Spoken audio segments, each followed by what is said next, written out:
ஒரு முக்கியமான செய்தியை உங்க கூட பகிர்ந்துக்கிறது பொருத்தமாக இருக்கும் என்று நான் கருதுகிறேன். ஏன் உங்களில் பலருக்கு கூட அது நினைவில் இருக்கும் என்று நான் கருதுகிறேன். அறிந்ததனுடைய உள் ஒதுக்கீடு, அதற்குரிய சட்டம் அந்த மக்களுக்கு எத்தகைய ஒளிவிளக்காக திகழுது என்பதை பற்றி அதில் குறிப்பிட்டு காட்டியிருக்கிறார்கள் இந்து பத்திரிகையில. நான் ஒரு சட்ட மசோதாவை சட்டமன்றத்தில் இன்றைக்கு நான் நிறைவேற்ற வேண்டும், அறிமுகப்படுத்த வேண்டும். என்னால் மருத்துவர்கள் என்னை போக அனுமதிக்க மறுத்துவிட்டார்கள். அதனால் நீ சென்று என்னுடைய சார்பில் அந்த மசோதாவை அறிமுகப்படுத்த என்று எனக்கு உத்தரவிட்டார்கள். சட்டமன்றத்தில் தாக்கல் செய்யக்கூடிய வாய்ப்பு இந்த அடியேன் ஸ்டாலினுக்கு கிடைத்தது என்னை இன்றைக்கு நான் பெருமைப்படுகிறேன். குறைந்த விலை, நிறைந்த தரம், தங்கள் தேவைகள் அனைத்தும் ஒரே இடத்தில். ஜெயச்சந்திரன். உங்கள் பசியார எங்கள் ருசி பேசும். ஆச்சி ராயல் குலோப் ஜாமுன் பேக்ஸ், ஒன்று வாங்கினால் ஒன்று இலவசம்.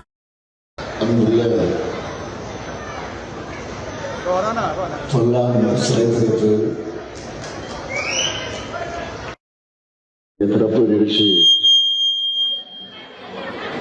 இந்த சிறப்பான நிகழ்ச்சியில கலந்து கொண்டு சிறப்பித்துக் கொண்டிருக்கக்கூடிய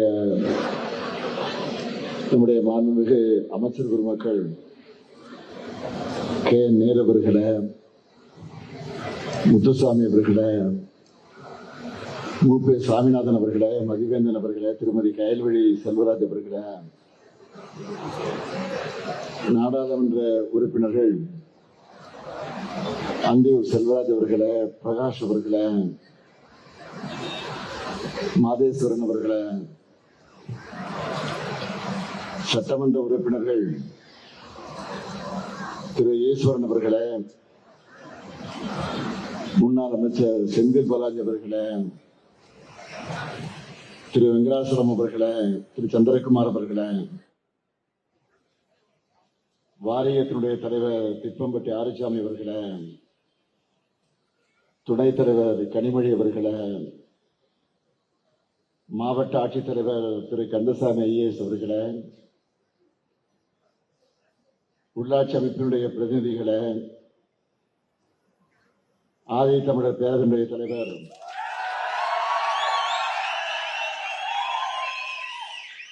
திரு அதிகமான் உள்ளிட்ட பல்வேறு அமைப்புகளை சார்ந்த தலைவர் பெருமக்களே, நலத்திட்ட பதவிகளை பெறுவதற்காக வருகை தந்திருக்கக்கூடிய பயனாளி பெருமக்களே, என்னுடைய பாசத்திற்கும் பேரன்பிற்கும் உரிய மகளிரின் சுய உதவி குழுவை சார்ந்திருக்கக்கூடிய சகோதரிகளே, தாய்மார்களே, பத்திரிகை மற்றும் ஊடகத்துறை சார்ந்த நண்பர்களே, நம்முடைய பொல்லான் அவருடைய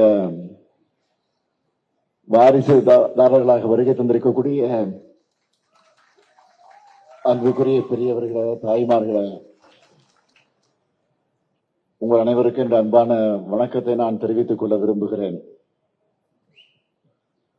மாவீரன் பொல்லான் அவருடைய திருவுருவச் சிலையோடு கூடிய மணிமண்டபத்தை, இந்த சிறப்பான அரங்கத்தை திறந்து வைக்கிறதுல நான் மிகுந்த பெருமை அடைகிறேன். இன்னும் சொல்லணும்னா பெருமை அடைகிறேன் என்று சொல்வதை விட வீரம் அடைகிறேன், எழுச்சி அடைகிறேன். அதுதான் உண்மை. கூடைத்தேவன், வீரபாண்டிய கட்டபொம்மன், தீரன் சின்னமலை, மருதிருவர், வீரமங்கை வேலுநாச்சியார், மாவீரன் பொல்லான் என்று நம்ம தமிழ் மண் ஈண்டெடுத்திருக்கக்கூடிய மாவீரர்கள் அத்தனை பேரும் நம்முடைய மண்ணை, மொழியை, மானத்தை காத்திருக்கக்கூடியவர்கள். இடவிடாம அதற்காக போராடி கொண்டிருக்க வேண்டும் என்று இன்றைக்கும் நமக்கெல்லாம் நினைவுபடுத்திக் கொண்டிருக்கக்கூடியவர்கள். கம்பீரமாக இருக்கக்கூடிய இந்த மாவீரன் பொல்லானுடைய சிலையும் சிறப்பாக கட்டப்பட்டிருக்கக்கூடிய அரங்கத்தையும் தனி கவனம் எடுத்து எல்லோரும் பாராட்டக்கூடிய வகையில இதை கட்டியிருக்கக்கூடிய மாண்புமிகு பொதுப்பணித்துறை அமைச்சர் ஏவா வேலு அவர்களுக்கு என்னுடைய சார்பில் மட்டுமல்ல, உங்கள் அனைவரின் சார்பில் என்னுடைய பாராட்டுக்களையும் வாழ்த்துக்கள் தெரிவித்துக் கொள்கிறேன்.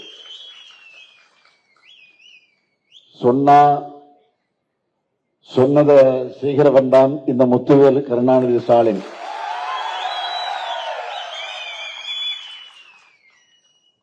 அதற்கு சாட்சியாக சொல்ல வேண்டும் என்று சொன்னால் இந்த மாவீரன் பொல்லான் சிலைதான் அதற்கு சாட்சி. 2019 நான் எதிர்க்கட்சி தலைவராக இருந்த நேரத்தில் மகுடஞ்சாவடியில் நடைபெற்ற ஆதி தமிழர் பேரவையுடைய வெள்ளி விழா.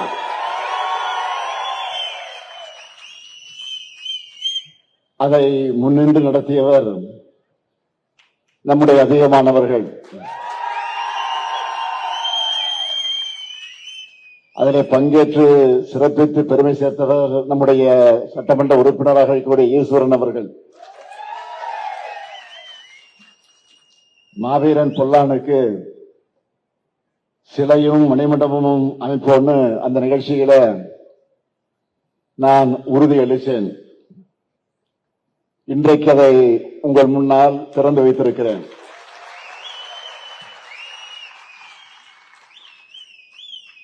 இந்த திரையில பொல்லானுடைய வாழ்க்கை வரலாற்றை சிறு குறிப்பாக எடுத்து வெளியிட்ட நேரத்தில் அதை சுட்டிக்காட்டினார்கள். பவானி போர், ஓடாநிலை போர், அரசால போர்னு அந்நியரான ஆங்கிலேயரை எதிர்த்து போரிட்டு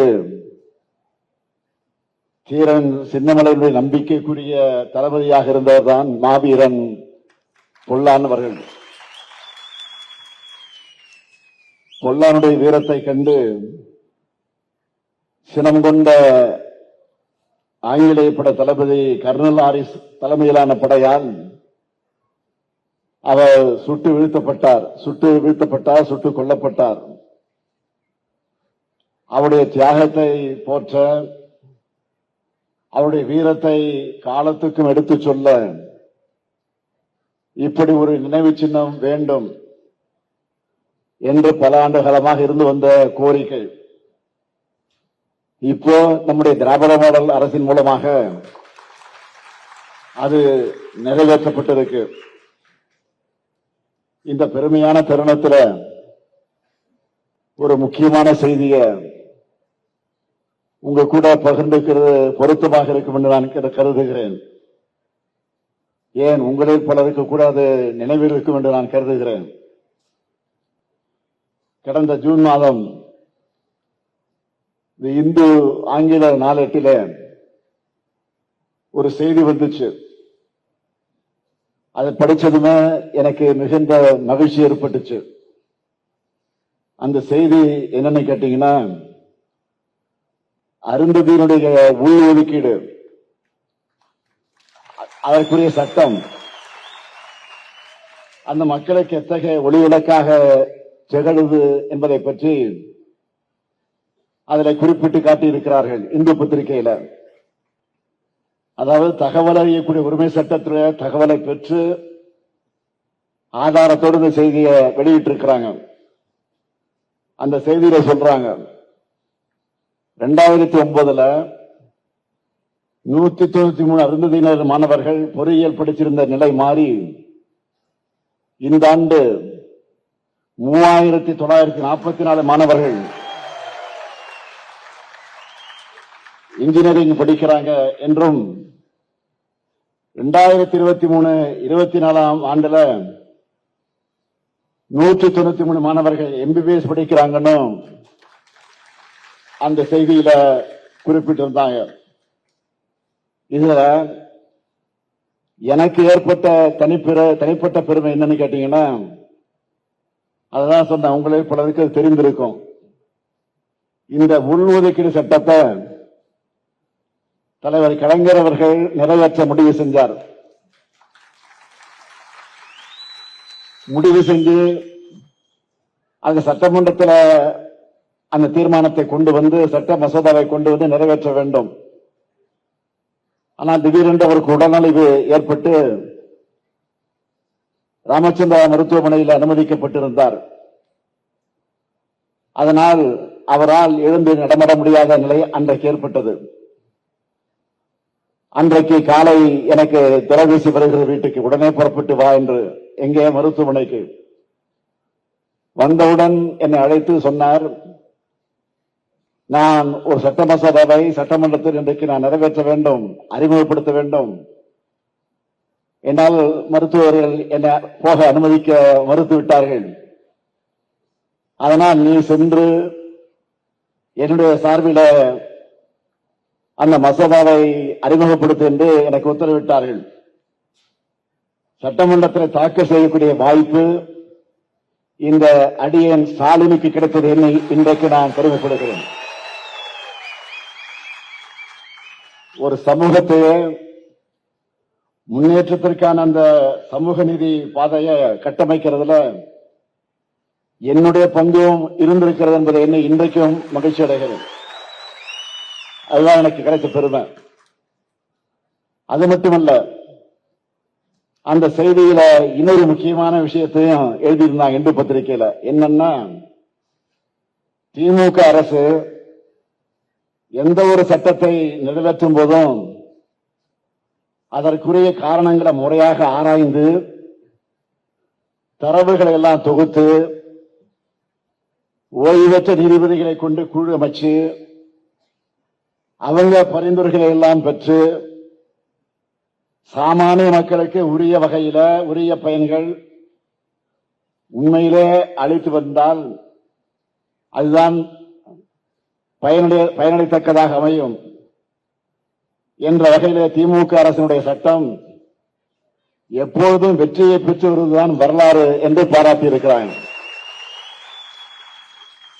லட்சக்கணக்கான அருந்ததியின மக்கள் வாழ்க்கையில உலை ஏற்றதுனால இந்த பாராட்டுதான் திமுக என்கிற கொள்கை பேரியக்கத்திற்கான கிடைத்திருக்கக்கூடிய அடையாளம். எல்லாருக்கும் எல்லாம் என்கிற லட்சியத்தை, நம்முடைய லட்சியத்தை அடையணும். பிற்படுத்தப்பட்ட, தாழ்த்தப்பட்ட, ஒடுக்கப்பட்ட மக்களோட வாழ்க்கை தரத்தையும் சமூக நிலையையும் உயர்த்தணும்னு நம்ம திராவிட மாடல் அரசின் சார்பில் ஏராளமான திட்டங்களை செயல்படுத்திக் கொண்டிருக்கிறோம். அது அத்தனையும் இங்கே பட்டியலிட முடியாத நேரமல்ல. அடுத்த நிகழ்ச்சிகளுக்கு நாங்கள் சென்றாக வேண்டும். அதை பட்டியல் போட்டா இன்னைக்கு முடிக்க போதாது. எனவே அருந்ததியர் மக்களுக்காக செய்யப்பட்டிருக்கக்கூடிய சிலவற்றை மட்டும்தான், அத்தனையும் இல்ல, சிலவற்றை மட்டும்தான், அதுவும் தலைப்புச் செய்திகளாக உங்களிடத்தில் குறிப்பிட விரும்புகிறேன். கோவை, திருப்பூர், ஈரோடு, சேலம், நாமக்கல், தருமபுரி, தேனி மற்றும் கரூர் இந்த மாவட்டங்கள்ல பள்ளி மற்றும் கல்லூரி மாணவர்களுக்காக 182 கோடி ரூபாயில 26 விடுதிகள், 74 கோடி ரூபாயில 107 பள்ளி கட்டடங்கள், 20 கோடி ரூபாயில 26 சமுதாய கூடங்கள், 134 கோடி ரூபாயில 131 கிராம அறிவுசார் மையங்களை உருவாக்கி கொண்டிருக்கிறோம்.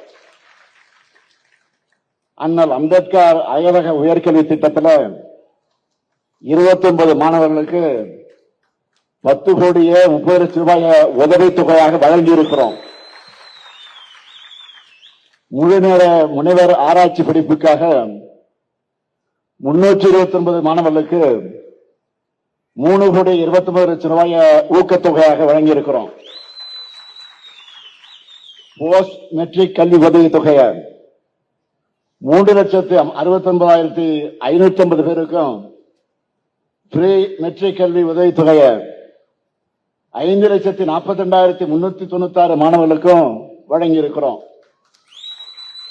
தூய்மை பணியாளர்களுக்கான நல வாரியத்தை திருத்தி அமைச்சிருக்கிறோம். 2021 18,225 பேர் மட்டுமே இருந்த இந்த வாரியத்தில் நம்ம அரசு சிறப்பா செயல்பட்ட காரணத்தால கடந்த 3 ஆண்டுகள் மட்டும் 3 லட்சம் பேர் உறுப்பினராக வாரியத்தில் சேர்ந்திருக்கிறார்கள். இவங்களுக்கெல்லாம் 11,74,00,000 மதிப்பிலான நலத்திட்ட உதவிகள் வழங்கப்பட்டிருக்கு. அது மட்டுமல்ல, அவங்களுக்கு மருத்துவ காப்பீடு வழங்கி இருக்கிறோம், சுகாதார அங்காடிகள் அமைச்சிருக்கிறோம். இந்த வாரியத்திற்கு ஆண்டுதோறும் 20 கோடி ரூபாய் நிதி ஒதுக்கீடு செய்கிறோம். கடந்த ஆகஸ்ட் 14ஆம் நாள் 6 முக்கிய சிறப்பு திட்டங்களை அறிவிச்சிருக்கிறோம். இப்படி என்னால தொடர்ந்து பட்டியலிட்டுக் கொண்டிருக்க முடியும். இதுதான் செய்கிறது. எல்லாருக்கும் எல்லாம் கிடைக்கணும், எல்லாரும் சமமா வாழ சமூகம் உருவாகணும், அனைவரையும் உள்ளடக்கிய வளர்ச்சி தான் உண்மையான வளர்ச்சி என்பதற்காகத்தான் இந்த லட்சியத்தோடு நடைபெறக்கூடிய நம்முடைய திராவிட மாடல் அரசுக்கு அடுத்து அமையவிருக்கக்கூடிய திராவிட மாடல் 2.0 அரசுக்கும் நீங்க எல்லாரும் ஆதரவா இருக்க வேண்டும் என்று நான் கேட்டுக்கொள்கிறேன். இருப்பீங்க என்ற நம்பிக்கை எனக்கு நிரம்ப இருக்கிறது. காரணம், உங்கள் எழுச்சியை, உணர்ச்சியை, ஆர்வத்தை, ஆரவாரத்தை காணுகிற போது அதை நான் உணர்கிறேன். எனவே அந்த உணர்வோடு இந்த மணிமண்டபத்தை, இந்த அரங்கத்தை, இந்த மாவீரனுடைய சிலையை உங்கள் அன்போடு, உங்களுடைய மகிழ்ச்சியோடு இதை நான் திறந்து வைத்திருக்கேன் என்பதை மாத்திரம் எடுத்துச் சொல்லி, வாழ்க மாவீரன் பொல்லான், வாழ்க அவர்கள் புகழ். நன்றி, வணக்கம். குறைந்த விலை, நிறைந்த தரம், தங்கள் தேவைகள் அனைத்தும் ஒரே இடத்தில். ஜெயச்சந்திரன். A to B உங்கள் பசியார எங்கள் ருசி பேசும். ஆச்சி ராயல் குலோப் ஜாமுன் பேக்ஸ் 1 வாங்கினால் 1 இலவசம்.